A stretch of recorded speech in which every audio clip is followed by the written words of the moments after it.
자, 이제 서비스 융합 하고 있죠. 자, 서비스 융합이 아까 서비스의 정의를 잠깐 얘기했었죠. 서비스 대상이 소프트웨어 네트워크 하드웨어를 개발, 운영, 유지하는 거다. 공급자는 소프트웨어 하드웨어 네트워크 플랫폼 사업자. 사용자는 개인, 기업, 공공. 이렇게 쪼개졌죠. 네. 자, 이제 여러분들이 기술사가 돼가지고 첫 번째 과제를 들어가겠어요. A라는 회사에 있어요. A 회사에서 좀 컨설팅 해달라고 여러분들 초빙한 거예요. 기술사. 봤더니 이제 여러분들 보니까 현황이 이 내부에, 이 기업 내부에 정말 다양한 종류의 시스템이 있다는 걸 확인했어요. 그리고 그 안에는 정말 많은 컴포넌트들이 있는 거예요. 복잡하고 없다는 얘기죠. 그래서 이제 좀 더 깊다하게 문제점들을 진단을 해봤더니 뭐 컴포넌트가 있는 건 좋아. 근데 이게 되게 비효율적인 거예요. 컴포넌트들이. 다양한 시스템의 컴포넌트가 똑같은 컴포넌트에 중복돼서 있다는 거죠. 근데 막상 필요한 것도 없어. 그렇죠? 그리고 또 이 컴포넌트가 연계가 안 돼. 그러니까 이종 플랫폼을 쓰다 보니까 이 연계가 안 되는 거예요. 연계가 안 되면 다양한 기능들을 못 만들잖아요. 네. 이게 여러분들이 발견한 문제점이에요.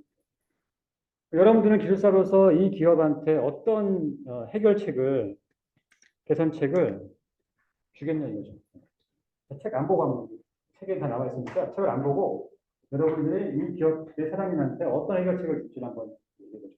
서비스 융합 번째.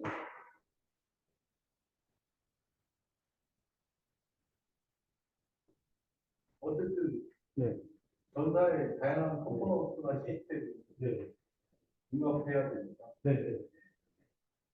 저는 EA, EA가? 오, 예, 예. EA나 ITA를 하고 네. 여기서 ISP를 해서 네. 소아나 네. MSA를 오, 좋습니다. 아, 훌륭하십니다. 네.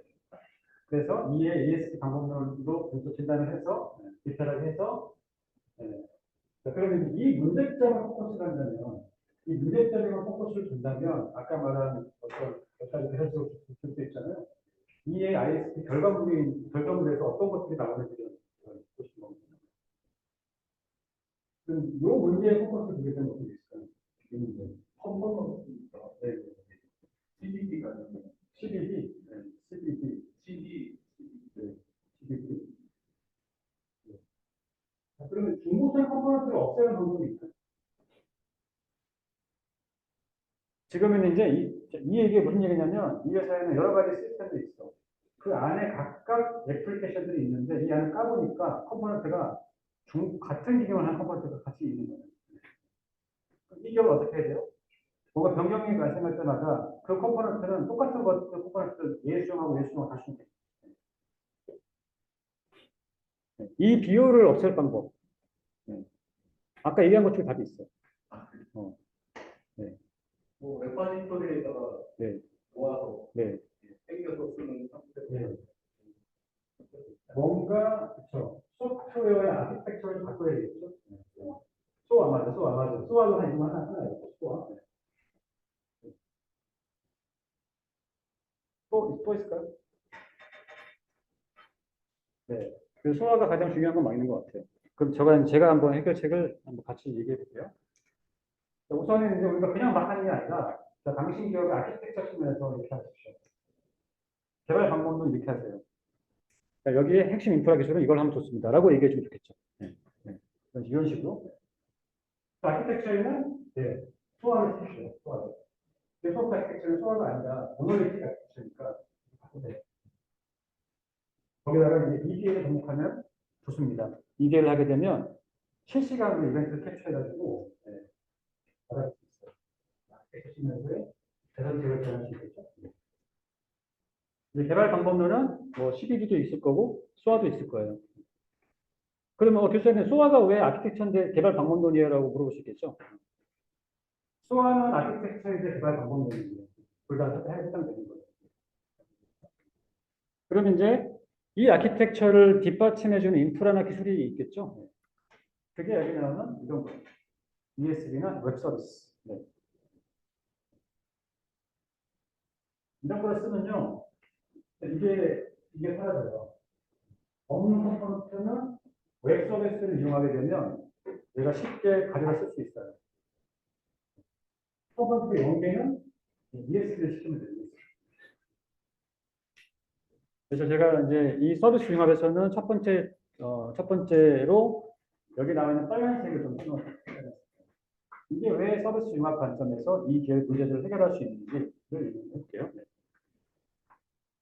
자, 소아 한번 해보신 분 계세요? 소아 아키텍처로 만들어진 소프트웨어를 뭐 만들거나 유지보수했거나 운영해 보신 분 계세요? 아무도 안 계세요? 네. 네. 네. ESB를 조직에서 운영하고 계시는 분이 있나요? 오케이. EAI는 있나요? EAI도 없어요? 네. 웹 서비스는요?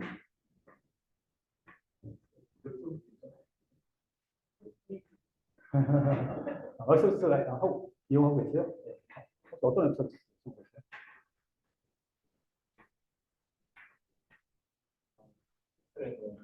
클라우드 클라우드 서비스. 네. 파스요? 네. 파스. 네. 좋습니다. 그래서 이제 이번 시간에는 여러분들이 알고 있다고 생각하는 소아랑 웹 서비스가 실제로 무엇인지에 대해서 실체를 한번 조금 더 정확하게 이해하는 시간을 가져볼게요. 일단 소아. 네, 소아. 자, 소아는 이제 제가 한번 뭐 정의부터 볼게요. 네. 서비스 오리엔티드 아키텍처죠. 네. 서비스 오리엔티드 아키텍처. 네. 이거를 한국말로 풀면 뭐죠? 서비스 오리엔티드 아키텍처는 서비스 네. 오리엔트니까 보통 지향, 네.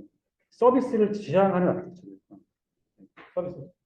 뭔지 모르겠지만 뭔가 이 아키텍처가 서비스라고 하는 걸로 이렇게 많이 이루어져 있겠구나라고 생각할 수 있겠죠. 자, 그럼 한번 같이 읽어볼게요. 서비스라고 불리는 분할된 어플리케이션 조각들을 그렇죠? 이 단위로 해가지고 느슨하게 연결시켜서 루즈리 커플하게 연결시켜서 하나의 완성된 어플리케이션을 만드는 소프트웨어 아키텍처. 네, 이게 소아의 정의예요. 자, 정의를 보면 이해되세요? 네. 그러니까 자, 일단 키워드가 뭐죠? 그렇죠. 느슨하게 연결시켰다. 무엇을? 서비스라고 불리는 애플리케이션 조각들. 그러니까 잘게 쪼개진 예, 서비스라고 부르는 이 조각들을 느슨하게 연결시켜가지고 마치 이게 바느질 하듯이 연결시켜가지고 하나의 큰 소프트웨어를 만드는 거죠. 네. 그러면 수화가 아니었을 때 아까 그 A 기업의 아키텍처는 그걸 뭐란 얘기예요? 모놀리틱 제가 아까 얘기했죠. 모놀리틱 아키텍처는 뭐죠? 통이에요, 통. 한 통에 한 통. 이게 쪼개지지 않아. 통으로 다 만들어진 거예요. 이걸 쪼개라는 거예요. 쪼개라는 거죠. 쪼개서 이제 쪼갠 거를 이렇게 연결시켜야지만 하나의 완성된 어플리케이션이 될 테니까. 이게 이제 소아예요. 그럼 소아의 모습을 한번 볼게요. 네, 뭐 특징은 좀 이따 보고요. 네. 자, 여기를 볼게요. 자, 이게 소아의 모습을 보기 전에 기존의 아키텍처 다시 보고 나서 소아를 볼게요. 이게 기존의 기업에 있는 엔터프라이즈에 있는 애플리케이션들을 그려놓은 거예요. 자, 제가 맨날 설명드렸죠, 아까부터. 이 그림을 봤을 때는 그림이 무엇을 나타내고 있는지를 파악해달라고 했잖아요. 이 그림에서는 뭐가 들어오시나요, 일단? 이 그림에서 들어오는 게.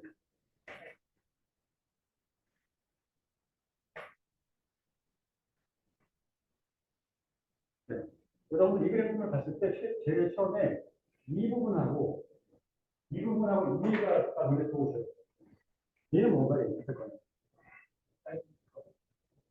네? 사용 부서. 네, 비즈니스 내역이에요. 네. 기업에서의 비즈니스 업무 영역을 좀 쪼개는 거예요. 마케팅, 그렇죠? 개발, 프로큐먼트가 뭐죠? 뭐, 획득, 조달, 제조, 그다음에 디스트리뷰션, 유통, 세일즈, 영업, 그렇죠? 네. 기업에서의 비즈니스 펑션을 좀 늘리는 거거든요. 비즈니스 펑션을 서포트하는 IT 애플리케이션이 있잖아요. 얘는 지금 펑션 위에 애플리케이션은 어떻게 있는 거예요? 그냥 각각 있죠. 각각 마치 이제 우리가 흔히 이걸 뭐라고 부르죠? 사일로? 사일로. 사일로 딱 뜯어져 있어. 보면 되죠. 마케팅형 애플리케이션, 통으로, 커뮤니티, 디벨롭먼트, 프로큐먼트, 매니팩처 Manufacturing Distribution Sales는 뭐 ERP가 있고 또 다른 API. 이게 전통적인 애플리케이션. 자, 이 애플리케이션의 문제점은 뭐죠? 이런 문제점 여기 나와 있긴 하죠. 환경의 변화가 생겼을 때 빠르게 뭔가 이걸 새로 개선하거나 확장하거나 해야 되는데 이게 어렵다는 거죠. 왜 어렵죠, 이거? 어렵다고 하는 이유가 뭔가요?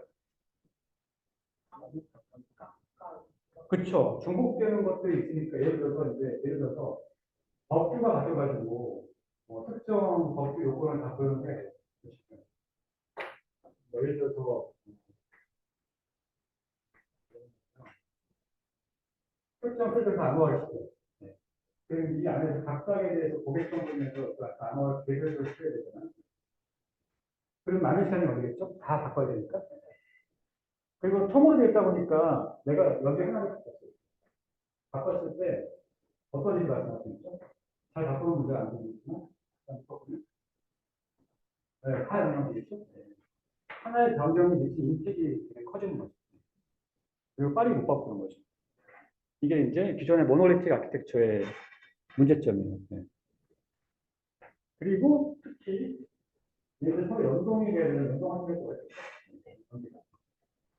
그래서 전체 프로세스의 통합된 운영이 느리고 비용이 높다. 이걸 유지하기 위한 비용이 높다. 근데 이제 소아의 아키텍처를 하게 되면 그렇지 않다는 거예요. 이게 소아 아키텍처거든요. 자, 이 그림을 보고서 여러분들이 아까 제가 말씀드린 것처럼 한번 얘를 어떻게 봐야 되는지 보십시오. 얘가 어떻게 구성되어 있는지 아키텍처.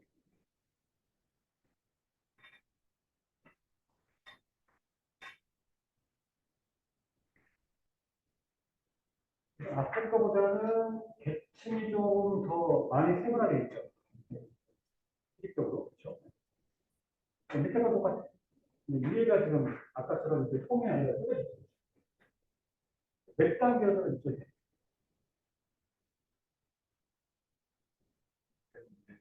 네, 네 단계로 뜯어주죠, 네 단계. 네. 이건 빼죠. 컴포넌트. 그렇죠? 아까 말한 애플리케이션 조각들을 나눠서 쪼개진 컴포넌트가 이렇게 있는 거죠. 네, 그 위에 포인트 계층입니다. 그 다음에 위에 벤스퍼션 계층이 있고, 그 위에 뭐가 있죠? 네, 그러니까 서비스라고 부르는 애플리케이션 계층이 있는 거죠. 그러면 얘가 뭐가 다른 거죠? 아까 어플리케이션 안에 있는 중복된 것들을 다 컴포넌트 분리해버렸죠. 중복 제거를 분리해버렸죠. 그러니까 고유의 컴포넌트들만 다 있는 거예요. 공통으로. 이것들을 지금 밑에 쓰는 건데, 그냥 쓰는 게 아니라, 이 서비스 포인트와 디스퍼스 대칭 통해서 쓰게 되죠.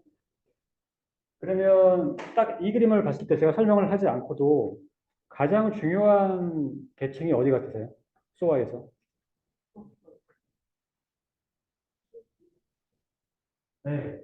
딱 봐도 느낌상 이것도 다 중요하겠죠. 이 조각을 어떻게 나눌 것인가도 중요하겠죠. 그리고 더 중요한 건 이거죠. 이 디스퍼스 대칭에서 원래는 이렇게 했던 것들이 지금 이제 앞에 인터페이스에 있는 거예요. 얘가 뭔가를 얘기했을 때 얘가 어떤 컴포넌트를 부를지에 대한 순서가 이렇게 들어가 있는 거죠. 플로우가. 이게 되겠습니다. 이 안에 각각의 애플리케이션 기능별로 처리해야 될 플로우가 다 들어가 있어야 됩니다. 그러면 이제 예를 들어서 이게 마케팅용 AI예요. 얘가 만약에 나 특정 고객들 마케팅 해야 되니까 고객 정보를 해서 난 추적해줘 하는 얘가 그렇게 가지고 그렇게 하려면 여기 갔다가 여기 갔다가 오는 거 이렇게 들어가 있죠. 얘는 이제 디스코스 스케치니 컴포트 스케치에 갈 때 어떤 서비스를 불러야 되는지를 내가 이제 여기서 갖고 있는 거예요. 데이터 연식으로.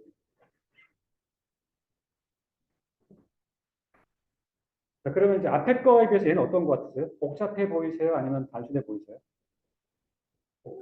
좀 복잡해 보이죠. 예. 뭔가 비즈니스 프로세스 계층 내에 이게 다 이렇게 다 들어가야 되니까 얘를 관리하기가 좀 어렵겠다는 생각이 들죠. 또 어떤 생각이 드세요? 그러니까 아까 말한 중벌적 컴포넌트는 제거할 수 있죠. 그렇죠? 제거할 수 있어요. 그리고 컴포넌트와 컴포넌트가 연결 다 되겠죠. 이게 갖고 있으니까. 근데 어떤 문제가 있을 것 같아요? 이거 수거가 잘못 비즈니스 프로세스 아, 이게 이제 싱글 포인트 오브 페일리어가 될 수 있다? 뭐, 그것도 있겠죠. 네. 오케이. 자, 그것 말해주세요. 얘가 문제가 없다고 생각하고, 이 어플리케이션을 쓰는 관점에서 어떨 것 같아요? 앞에 모노리틱에 대해서 사용할 때. 시점 컴포넌트 정보이 그쵸. 그러니까 옛날에는 그냥 이 하나에서 다 써있기 때문에 빠르죠. 얘는 이 컴포넌트들이 지금 어디 있을까요? 같은 서버에 있을까요? 다 떨어져 있을까요? 다른 서버에 있을 수도 있겠죠. 심지어는 그 서비스는 아까 아까 A 기업이 없는 컴포넌트가 있다고 그랬잖아요. 그럼 걔는 어떻게 해야 되죠? 없는 거는? 내가 개발하거나 아니면 남의 거를 써야 되잖아요. 그렇죠? 그러니까 지금 우리 회사 내에서 만들 수도 있고 회사 내에 없는 건 남의 거를 써야 되는 거예요. 이 컴포넌트는 사실 여기 이 안에는 하나의 이름이지만 저 바깥에 있는 회사 그럼 내가 이제 내고 있는 거 갔다 와. 얘는 바깥에 있어. 뭘 미국에 있는 거예요. 갔다 와야 되잖아요. 그러면 소아 아키텍처를 쓸 때는 어떤 문제가 있을까요? 왔다 갔다 하니까 이걸 그냥 커뮤니케이션 비용이 많이 들겠죠. 퍼포먼스가 좀 떨어질 수 있겠죠. 맞죠? 자, 그럼 이 퍼포먼스와 직결된 건 뭔가요? 소아 아키텍처에서 퍼포먼스만 봤을 때 퍼포먼스를 좌우하는 건 뭔가요? 퍼포먼스를 더 뭐죠? 나쁘게 만드는 요인은 뭘까요? 오퍼레이션 조각이 달면 달수록 더 속도가 오래 걸리겠죠. 시간이 오래 걸리겠죠. 그럼 조각의 크기가 커. 그러면 퍼포먼스 문제가 없죠. 이 조각의 크기가 퍼포먼스에 영향을 줘요. 조각의 크기가 작으면 성능이 떨어지고 크면 성능은 좋아져요. 근데 또 반대가 있죠. 조각의 크기가 크면 어떤 문제가 있어요?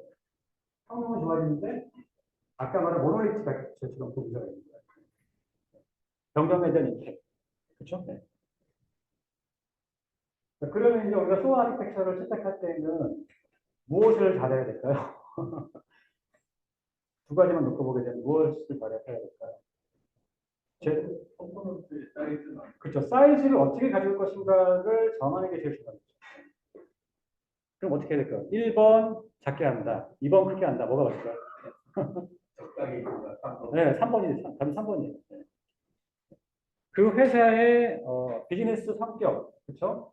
그다음에 사용자 수, 그다음에 이 회사 내에 있는 뭔가 시스템의 용량들을 고려해서 적절한 조각의 크기를 나눠야 된다가 정답이에요.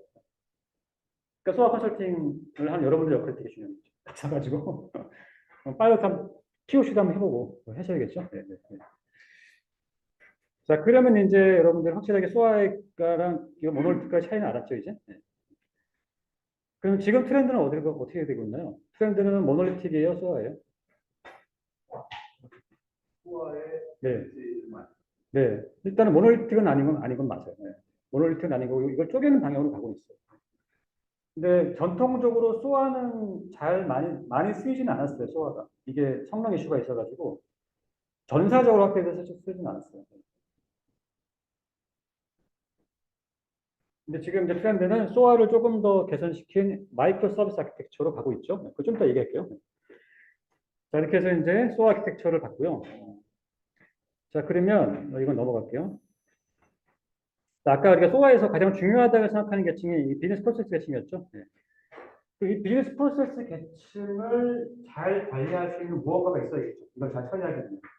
미들웨어 같은 게 있으면 좋겠죠. 그 미들웨어를 제가 얘기할 거예요. 미들웨어를 넘어가서. 네. 이게 바로 ES, 엔터프라이즈 서비스 버스. 이게 미들웨어. ES. 그래서 웹 서비스, 뭐 컨텐트 베이스 라우팅, 메시지 변환 기술 이게 적용돼서 소아를 지원하는 미들웨어 플랫폼입니다. ESP가 이렇게 얘기하죠. 혹시 EAI 들어보신 분 계세요? EAI? EAI 한 번도 안 들어보셨어요? EAI?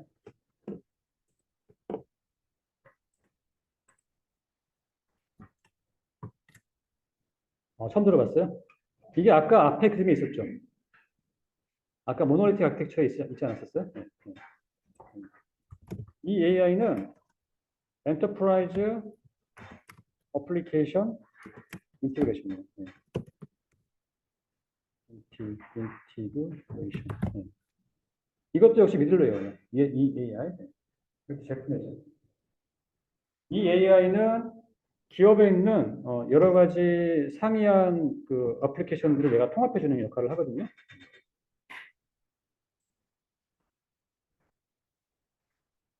여기 있죠. 이 AI. 아까 못 봤죠, 여러분? 제가 설명 안 드렸죠, 이거. 또 이제 기존 모노리틱 아키텍처는 모르겠고 일본은 이 AI를 접목해가지고 몇 가지 이렇게 통합을 하고 있어요. 그럼 이 AI랑 이 AI도 뭔가 서로 다른 어플리케이션들을 내가 통합해가지고 연동시켜주는 역할을 하는 거네. 근데 이제 이 AI가 아닌 지금 ESB를 제가 얘기하고 있죠. ESB.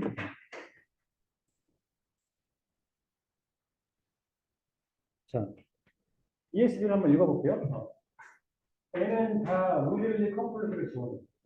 그렇죠? 기본적으로 얘는 표준 인터페이스를 지원하는 거예요.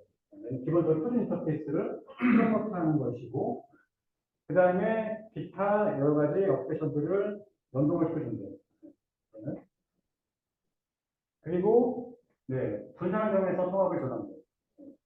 그리고 이벤트 기능도 전환돼요. 그 다음에 메시지 기반 통신도 전환돼요. 여러 가지 인터페이스를 연동을 하는 거예요. 이게 ESB의 기능이에요. 근데 얘는 사실은 이 AI의 기능이기도 해요. 왜냐 목적 자체가 서로 다른 인터페이스를 쓰는 애플리케이션들은 얘가 통합해서 연결시켜주는 목적이 있어요. 그럼 과연 이 AI랑 ESB가 뭐가 틀린 겁니까? 라고 이제 물어볼 수 있잖아요.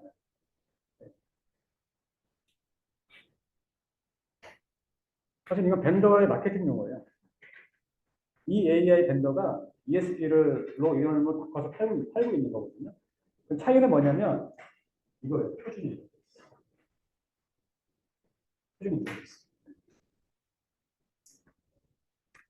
네. 그럼 이걸 얘기하려면 사실은 우리가 과거의 어플리케이션을 쓰는 환경하고 지금의 어플리케이션을 쓰는 환경의 차이를 좀 알아야 되는데 과거에는 주로 회사 내에서 클라우드 같은 게 없을 때 회사 내 안에 있는 어플리케이션만 썼어요. 과거에는 그렇죠? 근데 지금은 어떻게 하죠? 지금은 바깥에 있는 어플리케이션도 연동해서 쓰잖아요. 그렇죠? 그냥 인터넷 통해서 왔다 갔다 하는 거잖아요. 인터넷 상에서 내가 쉽게 불러 쓰려면 인터넷 상에서 제공하는 서비스가 어떤 형태의 인터페이스를 갖고 있어야 될까요? 표준 인터페이스를 갖고 있어야겠죠? 네, 그렇죠. 그러면 이 중에서 표준, 제가 말한 인터넷상에서 이용할 수 있는 범용적인 표준 인터페이스라고 부를 수 있는 게 어떤 걸까요? 네, 그게 웹서비스. 웹서비스는 HTTP라고 하는 개방형 프로토콜을 사용하거든요. 네. 그래서 이제 얘를 웹서비스 안에 있는 여러 가지 기술이 있는데 그중 하나가 이 WSDL. WSDL이 웹서비스에서 제공하는 인터페이스 기하예요. 그래서 얘를 지원한다고 하는 거죠. 사실은 이 AI 업체들이 트렌드가 인터넷 베이스로 바뀌면서 그냥 마케팅을 하기 위해서는 ES라고 이름을 바꿨다고 생각해요. 원래 다 보내는 여자가 있나? 우리는 이거 더 잘 보내. 네. 그러니까 이제 여기 분산 환경을 통합한다는 거죠.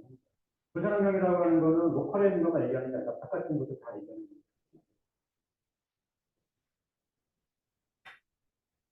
자, 그리고 메시지 드리븐 자, 이건 뭐 지금 제가 설명드린 것만 일단 이해하십시오.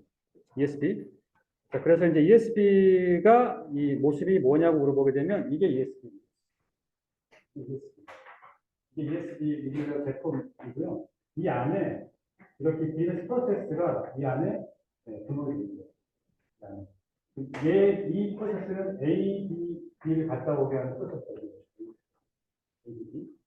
그리고 클라이언트가 나 이거 하고 싶어 그러면 얘가 이제 그래 여기 있어. 이걸 두고 이 안에는 A, B, B라고 하는 플로가 들어가 있어. 얘는 여기서 A를 갖다가 B를 갖다가 B를 가서 결과를 접해서 동작을 주고. 이 ESB 안에 비즈니스 프로세스 계층과 서비스 포인트 계층이 다 들어가 있는 거예요. 얘네들이 옆에 떨어져 있는 조각된 그 어플리케이션 그 컴포넌트를 호출하게 되는 거죠. 그렇죠?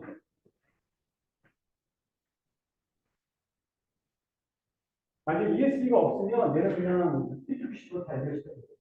그 플로어가 다 그냥 들어가 있어요. 유지관리가 안 되죠.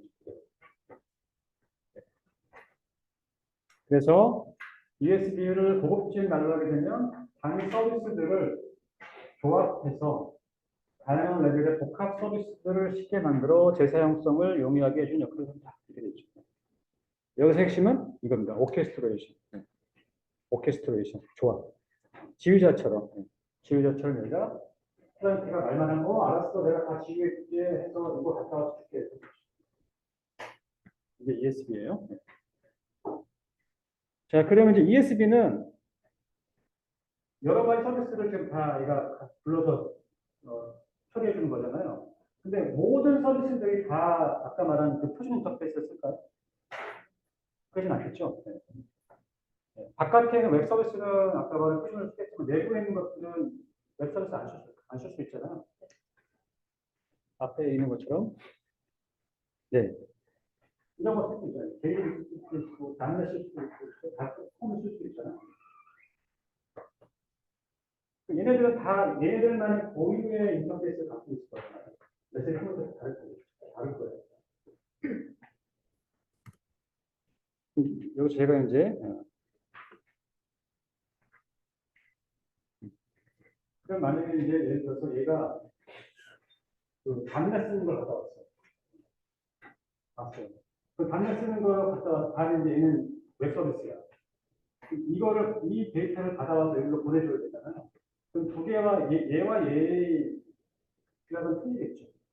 다르잖아요. 포맷이 틀릴 거 아니에요. 그 포맷을 얘의 포맷을 얘한테 맞게 바꿔주는 역할을 누가 해야 되죠. 그 역할을 누가 해야 돼요? 얘가 해야 돼요.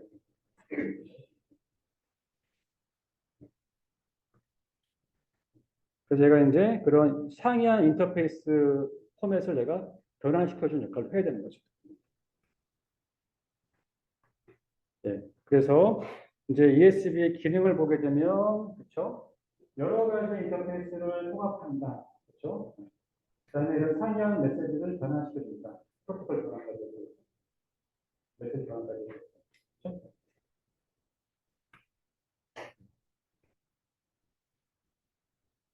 네. 예를 들어 이거 같은 경우를 보게 되면, 그래서 AS 타이머는 이런 날짜 포맷하고 T가 쓰는 날짜 포맷이 달라. 그 얘는 이거를 여기에 많이 바꿔줘야겠죠. 그것들이 ESB 한 단계. 포맷을 맞춰주는 거예요. 그 다음에, 네, 컨텐트 베이스드 라우팅. 그렇죠? 네, 메시지 내용에 따라서 어디를 가야 될지 라우팅을 해주는 거죠. 라우팅 역할은 그냥 텍스트 플로우라고 같다고 보고. 그 다음에 통신, 네, 메시지 커뮤니케이션, 네, 동기, 비동기 방식의 통신을 전송을 지원해준다. 이렇게 되어 있어요.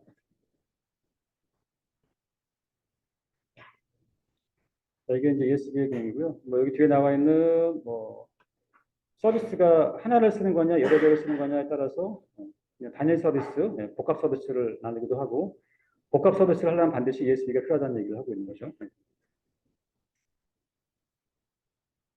네. 그래서 다시 비교해 보게 되면, 네. 기존 어플리케이션과 ESB를 쓰는 소화 객체를 어떻게 쓸까 나와 있죠. 그러면 이 안에 어플리케이션 안에 다 서비스가 들어가 있죠. ESB를 쓰는 경우에는 그렇게 안 돼 있죠. 요청을 하면 얘가 알아서 이것들을 처리해 주는 거죠. 그래서 여기에 있는 부분이 다 여기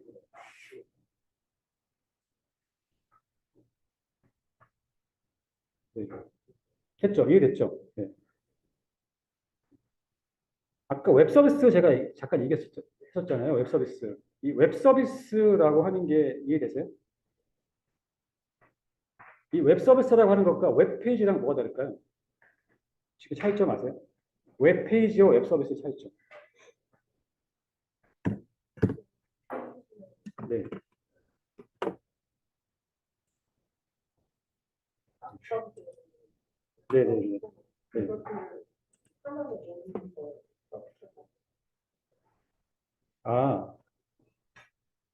웹 페이지는 그냥 페이지 하나를 말하는 거고, 웹 서비스는 이게 모인 거다. 네.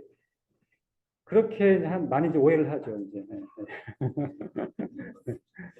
네, 네, 네, 네, 예, 예, 예. 그러니까 이제 이게 웹 페이지라고 한번 해볼게요, 제가. 웹 페이지. 웹 페이지가 이렇게 있잖아요, 그렇죠? 네. 이게 네이버라고 할게요, 네이버. 네.検索네이버예요. 네. 네이버의 웹 페이지에는 뭐가 있죠? 이 안에는 여러 가지 콘텐츠가 이렇게 있죠. 웹 페이지가 이렇게 있죠. 네. 얘를 우리가 웹 서비스라고 하진 않아요. 얘는 웹 페이지예요, 웹 페이지. 네.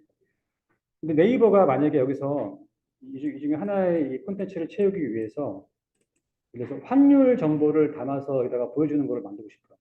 네, 여기 환율 정보가 들어가 있는 거예요. 아니면 주식 정보, 주식 그 시장의 그 주가가 화면에 보이게 하는 걸 만들고 싶어요. 이 웹페이지를 만들고 싶어요. 그럼 네이버는 어떻게 해야 되나요? 네이버 안에 주가 정보가 없잖아요. 그럼 뭔가 주가 정보를 제공하는 누구한테 요청을 해야 되겠죠? 네. 네. 그걸 예를 들어서 제가 예를 들어서 네. 이렇게 A사라고 할게요. A사. A사가 주식 주가 정보를 다 갖고 있어요. 이게 인터넷으로 바깥 인터넷으로 이제 돼 있고 이게 네, 인터넷이고 얘는 그러니까 전용선이 아니고 그냥 얘는 이거를 보여주기 위해서 이 A사한테 요청을 해야 되는 거예요. 요청을. 네. 근데 이 A사가 우리가 지금 웹 서비스로 주식 정보 서비스를 제공할 수 있습니다. 얘를 호출하세요. 그럼 네이버는 얘를 호출하는 거죠. 호출해서 받아오는 거죠. 네. 이때 얘를 호출하는 방식이 이제 웹 서비스인 거예요. 웹 서비스. 그러면 이제 우리가 호출을 하려면 뭐가 필요하죠? 네이버가 이 A사의 주가 정보를 갖고 오고 싶어. 그럼 제일 먼저 뭐가 필요하죠? 다시 네이버가 주가 정보를 좀 갖고 웹페이지에 보여주고 싶어요. 그럼 제일 먼저 뭘 해야 되죠? 주가 정보를 이렇게 웹 형태로 불렀을 때 제공해 줄 수 있는 곳이 어딘지를 알아야겠죠. 네, 찾아야겠죠. 네, 네. 그게 필요하겠죠. 찾았어. 그게 A사래. 네. 그럼 일단 뭘 알아야 되죠? 네. 어떤 식으로 내가 입력값을 주고 어떻게 출력이 오는지 인풋 아웃풋 인터페이스를 알아야겠죠. 네. 그렇죠? 그게 있어야겠죠. 그 다음에 뭘 하면 되죠? 그 다음에 이제 네이버의 웹페이지 소스에서 코딩을 해가지고 자 주가 필요해 그러면 예, 콜 저기 주소 정해주고 입력값 이거 주고 출력값 오면 뭐 하고 조립해서 주면 되겠죠. 호출하면 되겠죠. 이게 웹 서비스. 그러니까 웹이라고 하는 인터페이스 규약을 이용해서 웹으로 노출된 서비스를 호출하고 그거를 사용하는 방식으로 이용한 서비스. 이게 웹 서비스예요. 네, 그렇죠. 그래서 네. 그리고 웹 서비스는 어, 인터페이스이고 그렇죠. 네. 이 웹 서비스를 호출하는 아키텍처는 소어 아키텍처 되겠죠. 네. 네. 그렇죠. 네. 그러니까 소어 아키텍처를 이용해서 나한테 없는 컴포넌트, 이 주가 정보를 제공하는 모듈을 부르는 거예요. 불러와서 나의 네이버 페이지에다가 얘를 보여주는 거죠. 딱. 네. 통합해가지고. 그렇죠? 네. 그러면 저 중간에 어딘가 ASP가 있을 수 당연히 중간 어딘가 아니지. 네이버 안에 있겠죠. 있고 네이버 안에. 네. 네이버 안에 ASP가 있는 거예요. 이게 ESP가 있어가지고 왜냐하면 주가 정보를 보여줄 때 얘만 보여주지는 않을 거잖아요. 뭔가 결합된 정보를 보여줄 거 아니에요. 그러면 이제 얘를 부르게 되면 여기는 이제 이 안에 이렇게 프로세스가 몇 개 있겠죠. 그래서 얘를 부르면 이 프로세스를 타는데 얘는 네이버 안에 있는 얘를 불러. 여기 있다가 이거는 여기에 있어. 얘는 여기를 갖다 놔. 그런 거죠. 조립해서 여기 보여주는 거죠. 네, 그렇죠? 네. 이게 웹 서비스예요. 네, 웹 페이지가 아니라. 그렇죠? 네? 코딩. 네, 네, 네, 네, 네, 네. 네이버의 주가 정보를 보여주기 위한 그 프로그램 소스 코드가 있을 거 아니에요. 네, 거기다가 HTTP 필요해가지고 저 A사의 주소 쓰고 뒤에다가 A사 서비스 이름 쓰고 밑에다가 이제 웹 서비스를 부르는 메시지를 조립해서 보내는 거예요. 그럼 얘가 이제 그걸 받고 결과를 주는 거예요. 네, 이게 웹 서비스예요. 그래서 웹 서비스의 장점은 뭐죠? 표준 인터페이스 방식을 쓰기 때문에 어디에서나 들을 수 있다. 인터넷만. 그렇죠? 그럼 우리가 소아가 뭐죠? 소아? 소아가 뭐였죠? 그렇죠. 소아는 네, 조각난 어플리케이션 조각들을 네, 유순하게 연결시켜서 완성된 어플리케이션을 만들어주는 거잖아요. 그렇죠. 네. 그러면 소아를 가장 잘 지원한다고 했을 때 네, 소아를 가장 잘 지원하는 그 인터페이스 방식은 뭘까요? 웹 서비스겠죠. 그냥 나머지들은 이 인터넷이라고 하는 게 없이 약간 공간 제약이 있잖아요. 근데 웹 서비스는 그런 공간 제약을 극복하고 이것저것 어디 있는 것들 다 불러서 쓸 수 있잖아요. 네. 그래서 우리가 웹 서비스를 소아를 가장 잘 지원해주는 기술이라고 해요. 인터페이스라고 해요. 그렇죠? 네. 그리고 이 표준 인터페이스 웹 서비스를 지원해주는 미들웨어가 바로 ESP인 거죠. 네. ESP. 네. 이해됐죠, 이제? 네. 자, 이렇게 해서 일단 간단하게 했고, 시간이 지금 좀 지나갔으니까, 네, 우리가 네, 한 10분 쉬었다가 다음 시간에 또 수업 마저 이어할게요. 네.